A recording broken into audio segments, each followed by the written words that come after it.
आप सभी का स्वागत है। बुलेटिन की शुरुआत करेंगे तमाम बड़ी खबरों के साथ। रायपुर से बड़ी खबर, आईआईएम में चिंतन शिविर 2.0 का दूसरा दिन है। वहीं आपको बता दें कि मुख्यमंत्री विष्णुदेव साय समेत सभी मंत्री इसमें शामिल होंगे।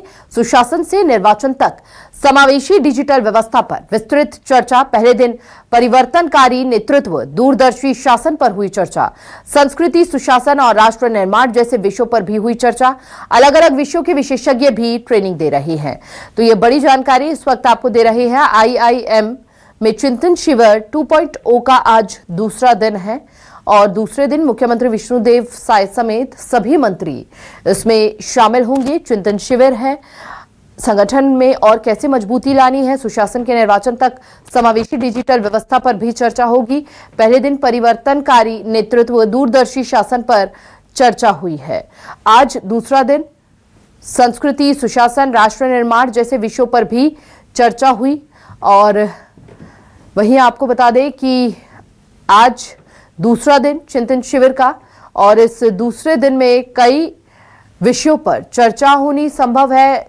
संगठनात्मक मजबूती की बात कर ली जाए या फिर जो भी क्षेत्र जहां पर कहीं ना कहीं पिछले चुनावों में प्रदर्शन अगर अच्छा नहीं रहा, उन क्षेत्रों में कैसे मजबूती लेकर आनी है, वहां पर कैसे क्या कुछ बेहतर किया जा सकता है, इसको लेकर भी चर्चा संभव है। इसके अलावा आपको बता दें कि कई ऐसे विषय जो प्रदेश की बेहतरी के लिए बेहद महत्वपूर्ण है, उन विषयों पर भी आज चर्चा होना संभव है। मुख्यमंत्री विष्णुदेव साय समेत सभी मंत्री मौजूद रहने वाले हैं इसमें और चिंतन शिविर में संगठनात्मक मजबूती के साथ साथ प्रदेश की बेहतरी के लिए यहां पर तमाम विषयों पर मंथन किया जाएगा।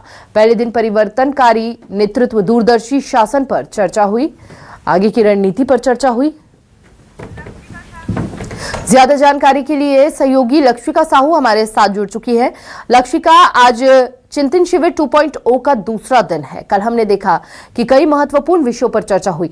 आज किन किन विषयों पर चर्चा होने की संभावना है?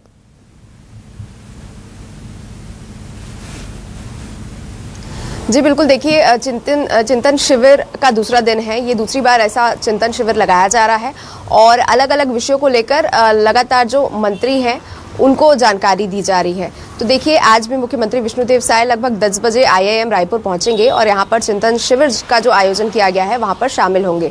अलग अलग विषयों को लेकर जो है जानकारी सभी को दी जा रही है कि कैसे नवाचार किया जाए, नए तौर तरीके, नई रूपरेखा बनाई जाए विकास के। इसके अलावा टाइम मैनेजमेंट को लेकर काफी ज्यादा गंभीरता से ये बताया जा रहा है, क्योंकि काफी व्यस्त समय रहता है, कार्यक्रमों को भी जो है तमाम समय देना पड़ता है सभी जनप्रतिनिधियों को। ऐसे में टाइम कैसे निकाला जाए उन कार्यों के लिए जिसके लिए असल में उनको चुना गया है। तो नवाचार पर बहुत ही ज्यादा विशेष जो है जोर दिया जा रहा है यहाँ पर। इसके अलावा कैसे बात किया जाए, कैसे चीजों को आगे जो है बातचीत करके बढ़ाया जाए, तमाम ये सब विषयों पर जानकारी दी जा रही है। और सबसे अहम बात कि देखिए, काफी सारे ऐसे मंत्री हैं जो नए हैं, यानी कि उनको काफी कुछ सीखना है।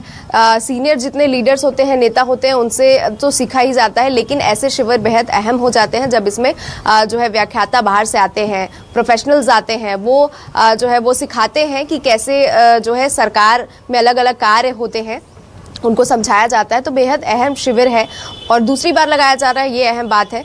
2 साल अभी पूरे भी नहीं हुए हैं, लेकिन ये दूसरी बार लगाया जा रहा है। 2-2 दिन का शिविर ऐसा होता है।